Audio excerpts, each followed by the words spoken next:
Hello everyone, this is a quick guide to show you how to set the time and date on your Mac computer for the 2 and 4K hidden body worn watches. So first thing we're going to do is go to our website, spicener.com, locate the watch, and then go to our user guides and click on the quick start guide. Reason why is because we have the full format here in the guide just to make it a little bit easier for you. So we located it here in the guide. We're going to go ahead and just copy and paste this information over now.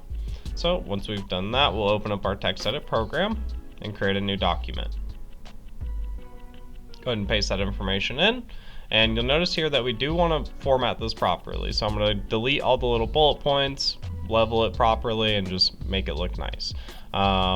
This does actually matter for internal purposes, so just make sure we do go ahead and do this. Once that's complete, we'll go ahead and update the date and time.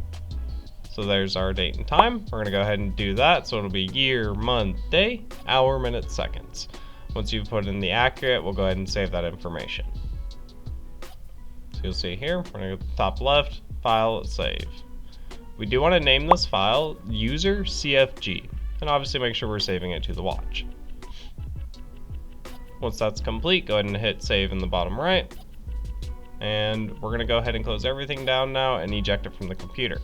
That way we can make a quick recording on it. We just want to confirm that it did accept that accurate time and date. So I went ahead and made a recording. We're gonna open it back up, and there we go. We got two different recordings there. They did take the accurate date and time. So from here, I'm just briefly gonna show you how to delete them from your computer. And then from that point, obviously if you did appreciate the video, don't forget to like and subscribe for future tutorial videos.